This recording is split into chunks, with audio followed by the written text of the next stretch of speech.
భారత్ పాకిస్తాన్ మధ్య యుద్ధం కారణంగా ఐపీఎల్ ఓ వారం రోజులు వాయిదా పడింది. కానీ వారం తర్వాత టోర్నీ మొదలయ్యే పరిస్థితి ఉంటుందా అంటే ఉండకపోవచ్చనే ఎక్స్పర్ట్స్ అంటున్నారు. ఎందుకంటే టోర్నీకి సంబంధించి మళ్లీ పక్కాగా షెడ్యూల్ చేయాల్సి ఉంటుంది. విదేశీ ప్లేయర్లు అందుబాటులో ఉంటారా లేదా అనే విషయాన్ని పరిగణలోకి తీసుకోవాల్సి ఉంటుంది. గతేడాది వేలంలో 10 జట్లు కలిపి 62 మంది విదేశీ ప్లేయర్లను కొనుగోలు చేశాయి. టోర్నీ వాయిదా పడటంతో విదేశీ క్రికెటర్లు స్వదేశానికి వెళ్లిపోయే అవకాశాలు ఉన్నాయి.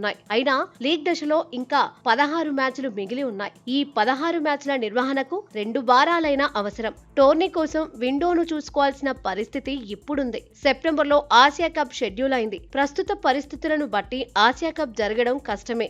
ఈ టోర్నీని తటస్థ వేదికల్లో భారత్ నిర్వహించాల్సి ఉంది. కానీ పాకిస్తాన్ తో క్రికెట్ సంబంధాలను పునరుద్ధరించే అవకాశం లేనట్లే. ఆసియా కప్ కోసం సెప్టెంబర్లో 19 రోజుల విండో ఉంది. ఈ విండోను ఐపీఎల్ కోసం వాడుకోవచ్చని ప్రచారం జరుగుతోంది. అయితే డబుల్ హెడర్లు ఎక్కువగా పెడితే టోర్నీని నిర్వహించేందుకు 10 రోజులు సరిపోతాయనే చర్చ కూడా ఉంది. ఇదే టైంలో భారత జట్టు వచ్చే వరల్డ్ టెస్ట్ ఛాంపియన్షిప్ సైకిల్ కు రెడీ అవ్వాల్సి ఉంటుంది. జూన్ లోనే ఇంగ్లాండ్ టూర్ కు టీమిండియా వెళ్లనుంది. అక్కడ 5 మ్యాచ్ల సిరీస్ ఆడనుంది. జూన్ ఫస్ట్ వీక్ నుంచి ఆగస్ట్ ఫస్ట్ వీక్ వరకు ఇంగ్లాండ్ లోనే భారత జట్టు ఉంటుంది. ఇంగ్లాండ్ తో 5 మ్యాచ్ల టెస్ట్ సిరీస్ షెడ్యూల్ ను మార్చే అవకాశం లేదు. ఆ తర్వాత బంగ్లాదేశ్ తో లిమిటెడ్ ఓవర్ల క్రికెట్ ను టీమిండియా ఆడాల్సి ఉంది. బంగ్లాదేశ్ తో 6 మ్యాచ్ల్లో భారత్ తలపడబోతోంది. ఐపీఎల్ కోసం బంగ్లాదేశ్ తో సిరీస్ ను ఆపొచ్చని ఎక్స్పర్ట్స్ చెబుతున్నారు. కానీ ఇంగ్లాండ్ లో ద 100 లీగ్ ఉంటుంది. ఆగస్టు 5 నుంచి 31 వరకు ద 100 లీగ్ ను నిర్వహిస్తారు.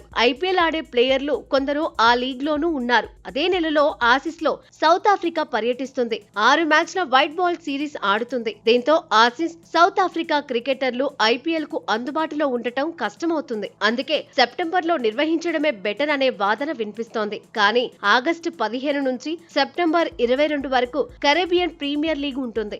సెప్టెంబర్ సెకండ్ వీక్ నుంచి ఐపీఎల్ కు కొందరు విండీస్ క్రికెటర్లు అందుబాటులోకి రావచ్చు. సెప్టెంబర్ లోనే సౌత్ ఆఫ్రికా ఇంగ్లాండ్ మధ్య మ్యాచ్లు ఉన్నాయి. ఈ మ్యాచ్లు సెప్టెంబర్ 2 నుంచి 14 వరకు జరుగుతాయి. అక్టోబర్ 2 నుంచి వెస్టిండీస్ తో భారత టెస్ట్ సిరీస్ మొదలవుతుంది. ఓవరాల్ గా చూస్తే సెప్టెంబర్ లోనే ఐపీఎల్ మ్యాచ్లు నిర్వహించే అవకాశం ఉందని ఎక్స్పర్ట్స్ అంచనా వేస్తున్నారు. మరోవైపు ఐపీఎల్ ను తమ దేశంలో నిర్వహించాలని ఇంగ్లాండ్ క్రికెట్ బోర్డు కోరింది. ఎలాగూ ఇంగ్లాండ్ లో భారత జట్టు పర్యటించాల్సి ఉన్నందున ముందుగానే ఐపీఎల్ ను తమ దేశంలో ఆడించాలంది. దీనిపై బీసీసీఐ ఇంకా స్పందించలేదు.